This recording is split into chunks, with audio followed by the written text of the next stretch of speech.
Mr. and Mrs. Samuel and Eileen Prias! Come on!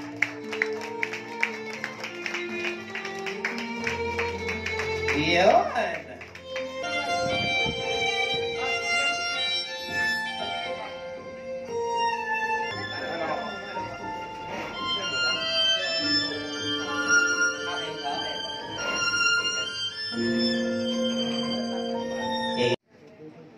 For richer, for poorer, and sickness and in health, until death do us part. Sige po, mag-arapan kayo sa...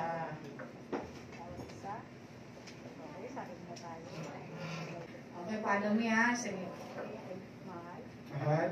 Isuot mo at pagkaingatan. Isuot mo at pagkaingatan. Ang singsing na ito, Ang singsing na ito. bilang tanda Bilang tanda. ng aking tapat Ng aking tapat. at wagas At oras. na pag-ibig sa iyo. Ng pag-ibig sa iyo. Okay, suot mo na Samuel. Ikaw naman.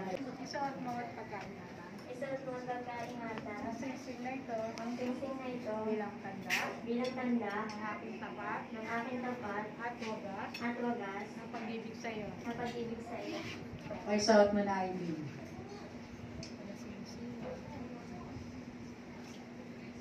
Dito pamilya ha.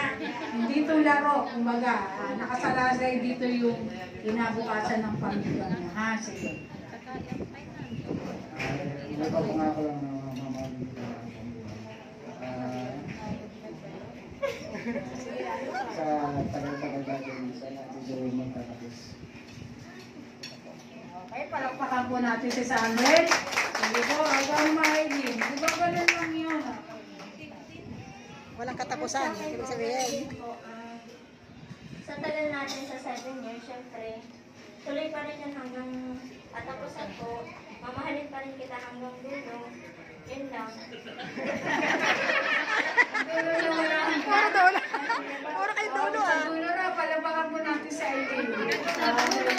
Okay, natapos mo yung mag-asawa. Okay, pwede ka ba Ingatan nyo yung pagmamahalan.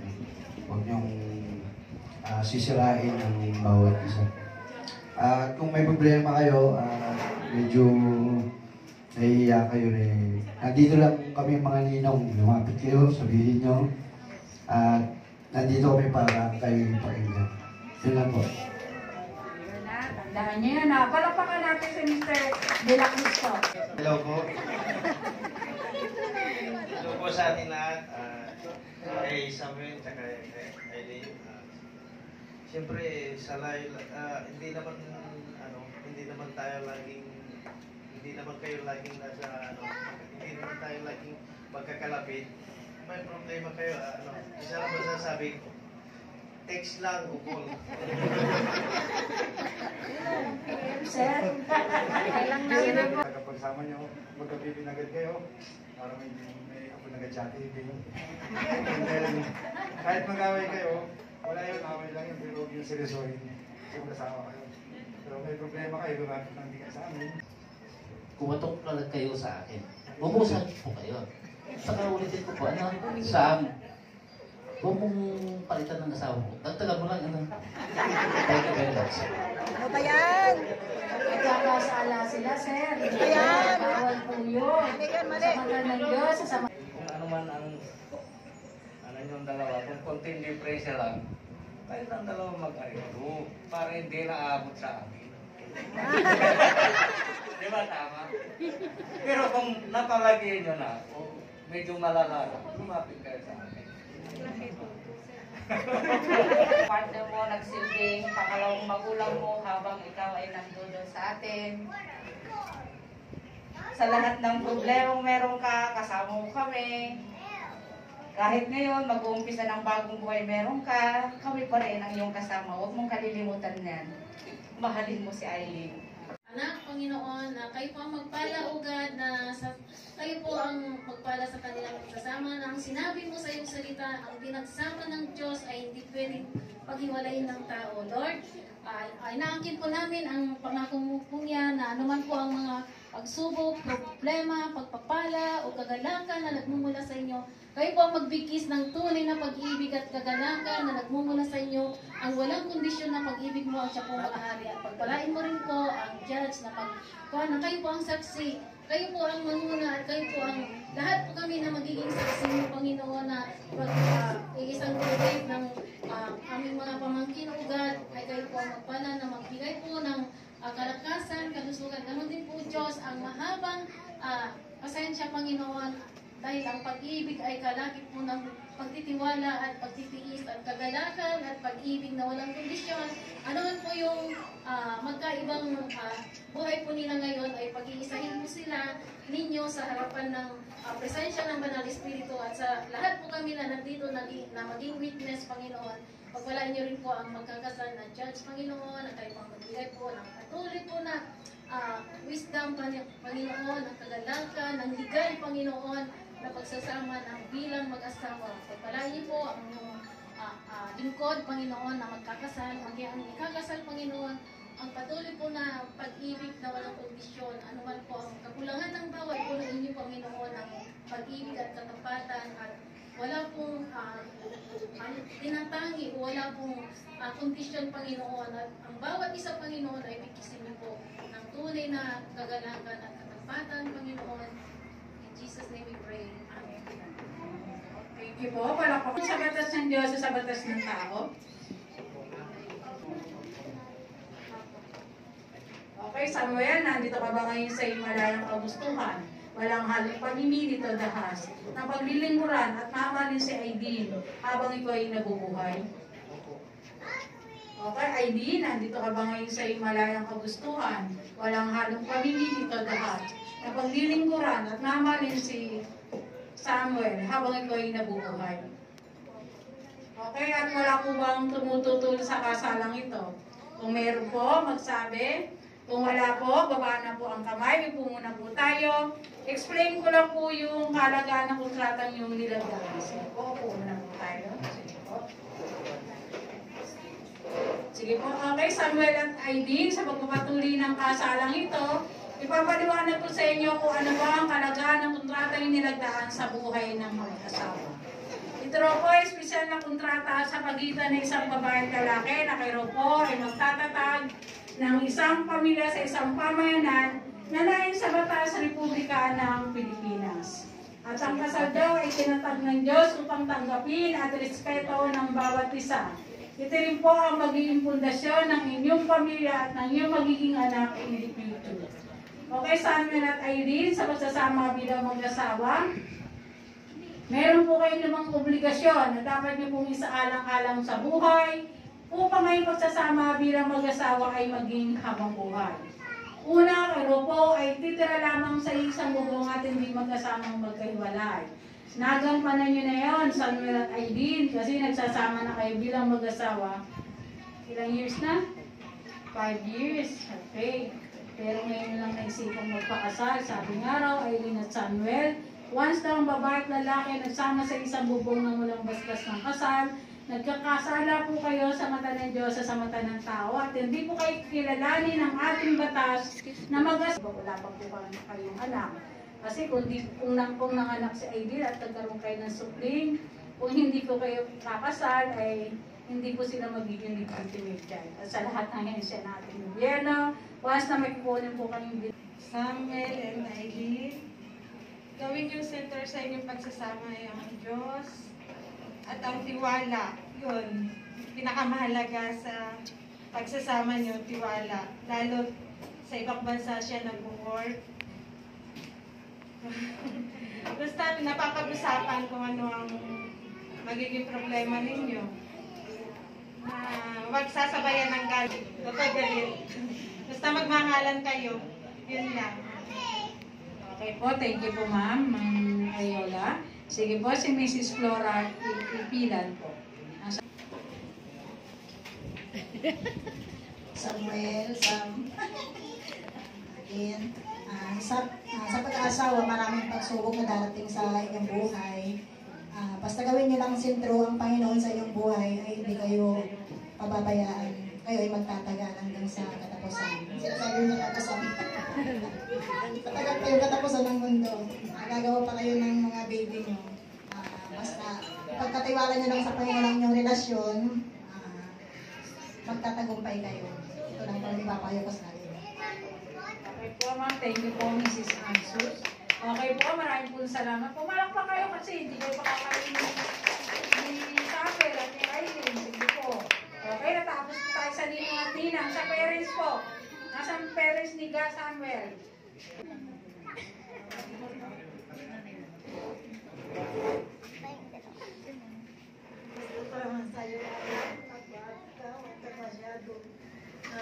Lasing. Kasi tagumalis ka na. Lasing ka na. Magkakatulong. Hindi ka na binaka na yun. Ganun kasi island tayo. Tumatawa siya. Nana, nasan siya? Isa mo, may inom na naman. Kaya yung mag-anak yung masabi ko sa'yo.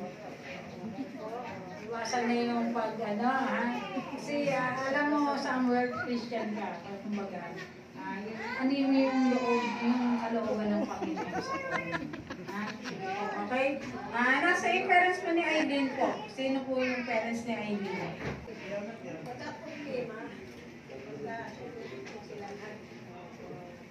Okay, palakpakan po natin si Nanay.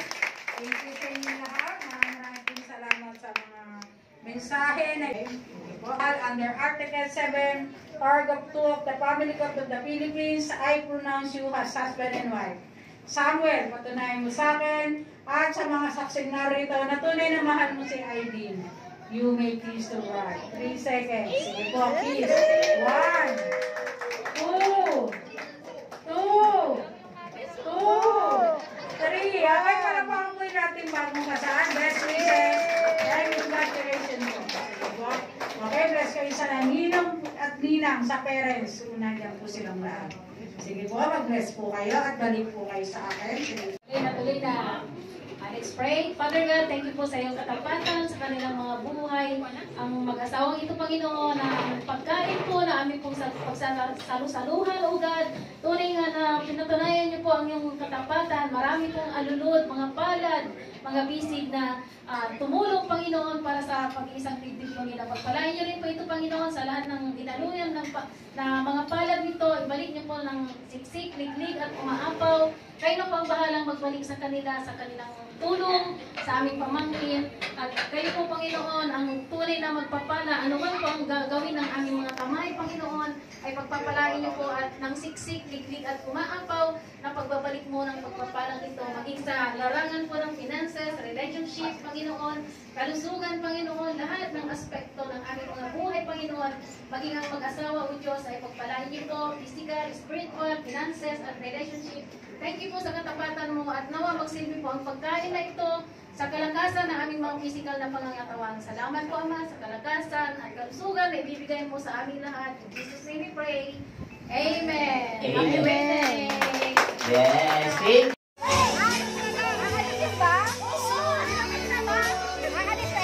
Sabi ko nung pinyo magaling tanggalin, guys, ha? Kasi si Jose MJ yung nagkakalas niyan eh.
In LA, yeah, battle breaks, yeah. Living fast, Ricky Bobby shaking bait, yeah. See the chain, yeah. It's a late, yeah. Start to chase, ooh, she on a date, yeah. Training no boo, on the coast, ooh. Shorty only like broken and hopeful. Yeah, snapping all up on the grandmas, going crazy. Now she wanna fuck me in the foreign, going, hey, Malibu, Malibu. If you ain't got a foreign, then she laughs at you. Malibu, Malibu. Spending daddy's money with an attitude. Roxanne.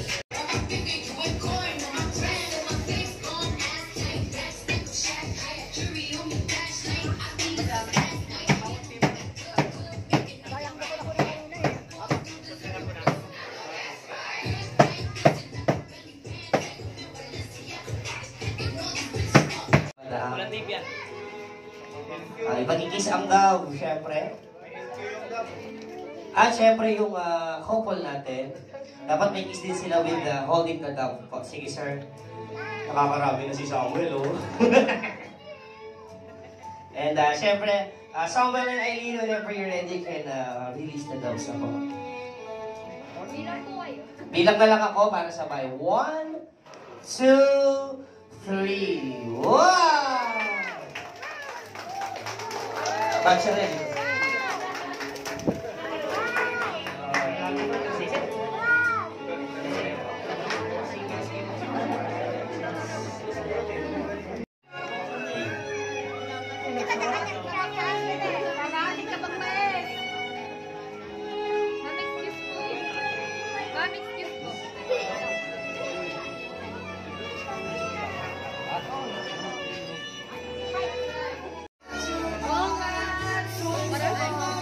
Alisin po ba?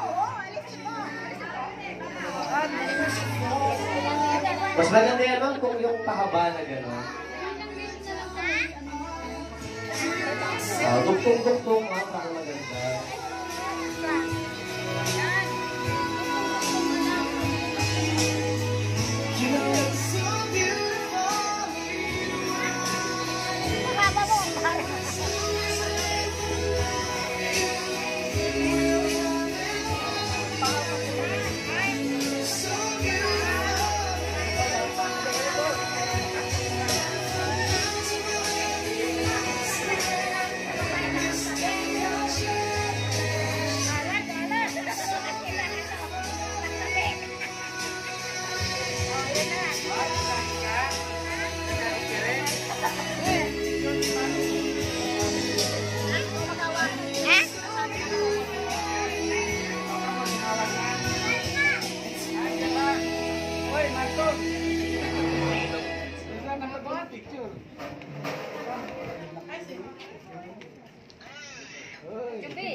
Paalala din po sa mga guests, hindi lang po buo ang pwede nyo masabi.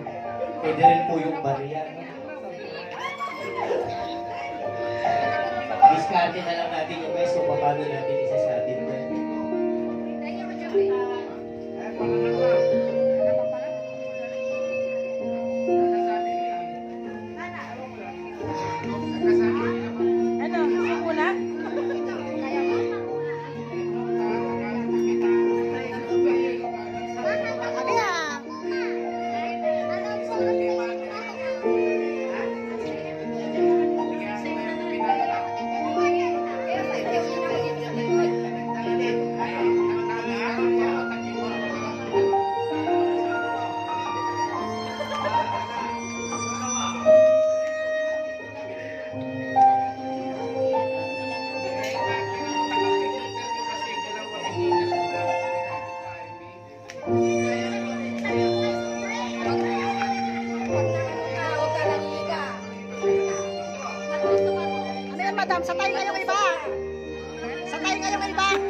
laban eh.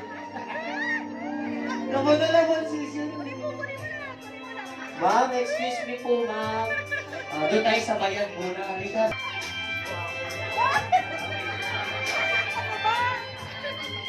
Ayan. Yes, yung mga gusto mo humabol, I think it's time na po for the main event of the evening. Ayan, ang hinihintay namin, yung kapa. Oh, may kapa? Sana all.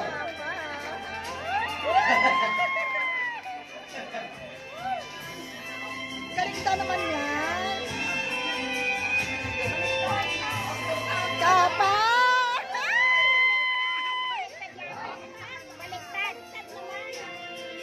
Baliktad!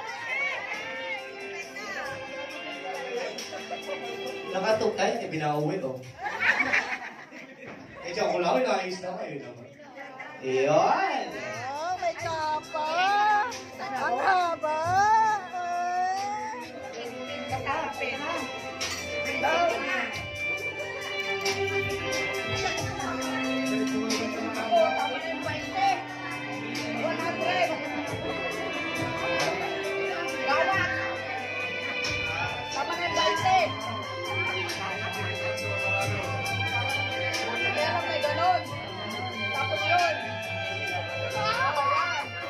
Yan, may bariya. Sabihan nila, ating ang bariya na yan, swerte daw po yan. Yan. Yan po yung bariya, sir, na pag nagpa-house blessing kayo, yan po yung ilalagay. Diba? Swerte yung mga bariya na yan, guys.